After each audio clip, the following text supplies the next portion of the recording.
Hey everybody, welcome back. In this chapter, we will be looking at religion and art. So, a basic question to ask ourselves is, why does religion have art?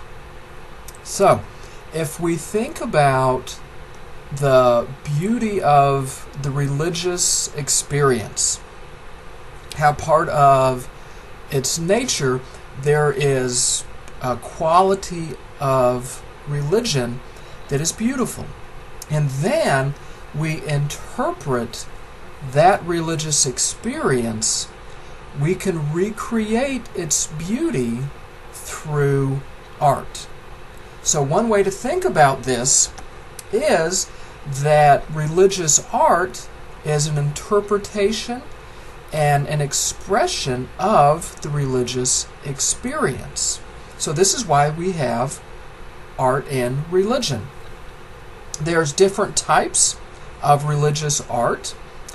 The first two, pictorial as well as poetry and music, those are the ones that pop into people's minds first when they think about art and religion. But then there's also performance art. So we're going to go through and talk about these three types of religious art. The pictorial art, or visual, this is one of the most commonly known, what most people think about when they think about art and religion. We have pictorial art not only because it's beautiful, but it also because it's instructive. And that first bullet point is the perfect example of how art can provide instruction, and that's through stained glass windows. Now, in Christian churches, it's very common to have stained glass windows.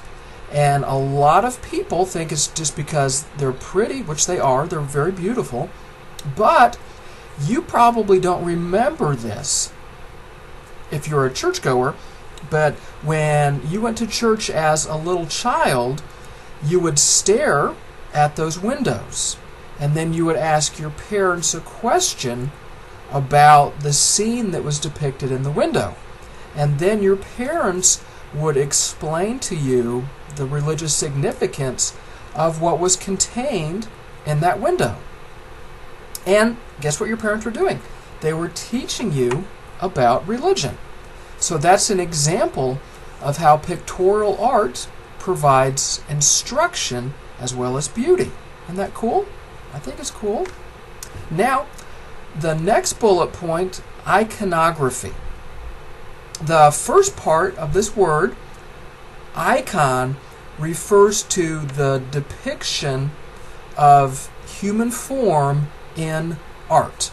That's what we call iconography. And iconography can be paintings as well as statues. Those would be different examples of iconography.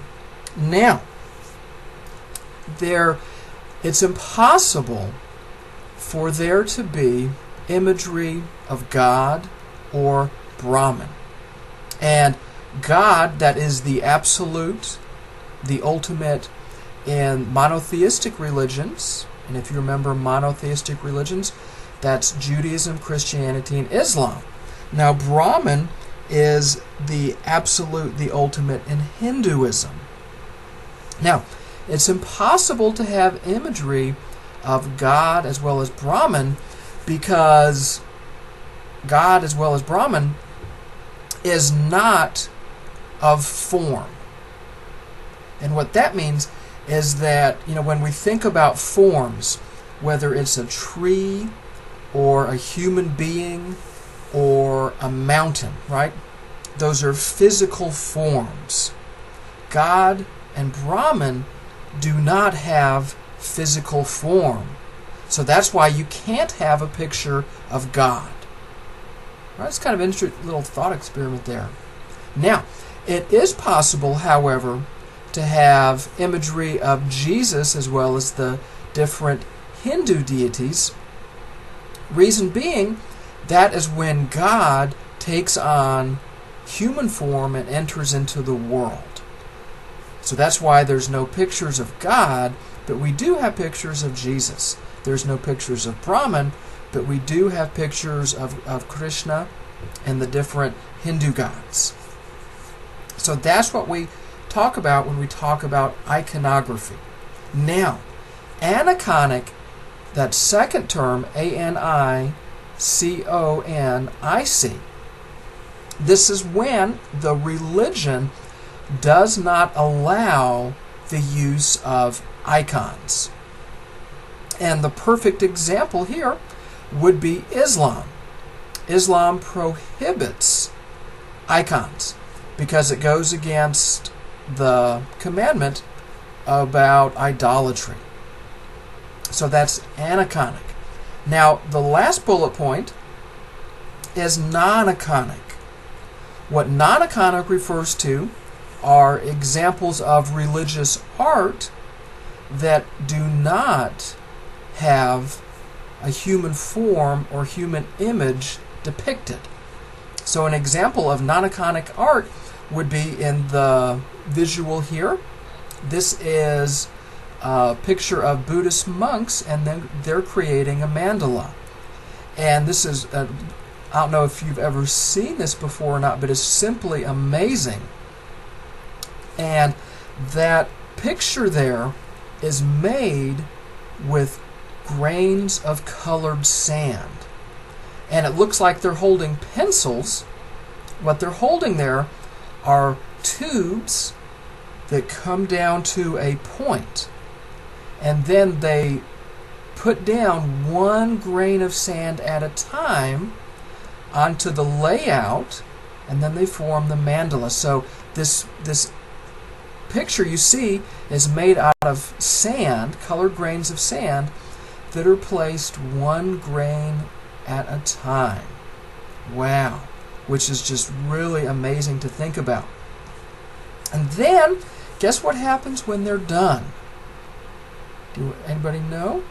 What happens then is that the Buddhist monks take that and then they brush it into a big pile in the middle, and then they put it into a vessel, and then they pour it into a body of water.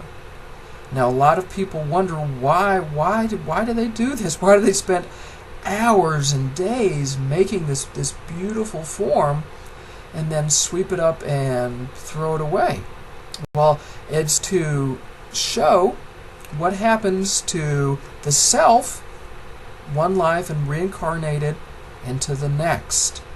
Wow. And so, oh wow, that's instruction. So there we are.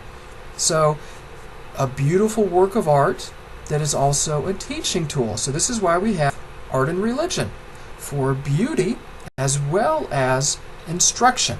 So we will continue talking about art and religion in the next lecture.